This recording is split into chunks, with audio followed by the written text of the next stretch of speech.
Balik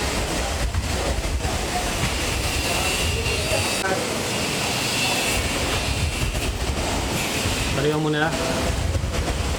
Kasal mo.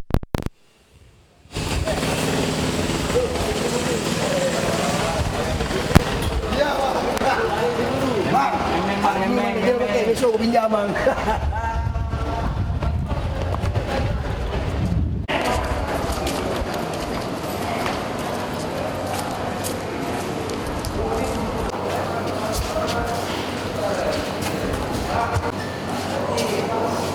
Lebih baik tersangka yang berbeda. Kita masuk di perkara yang utama ya, sertai dengan curian.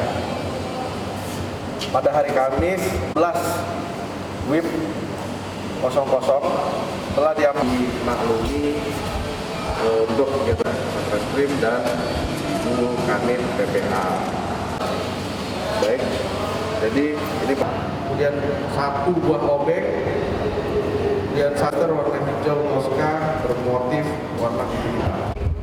Sebenarnya terjadi di bulan September tahun lalu, tahun 2022 pada tanggal 24 berharga, dan memang betul di situ ditemukan ada uang 300.000 dan memang betul di situ ditemukan ada uang 300.000. Korban sebenarnya terjadi di bulan September tahun lalu, tahun 2022 pada tanggal 24 warna hijau Tosca bermotif warna. Ketika tersangka sudah masuk rumah ke rumah korban, yaitu dengan membongkar pintu belakang, dia sudah berdiam di situ, mengendap diam di situ.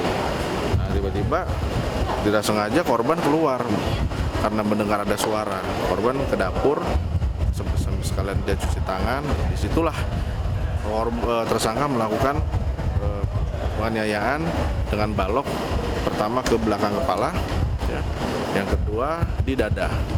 Setelah korban tidak berdaya, jatuh, korban diikat mulutnya dengan kerudung, kemudian tangannya.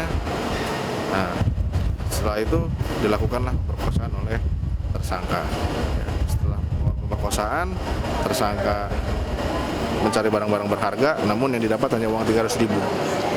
Tapi uang 300.000 itu pun dibawa, ya, dicuri. Nah, setelah melakukan itu, tersangka melarikan diri lewat pintu belakang yang dijebol oleh tersangka.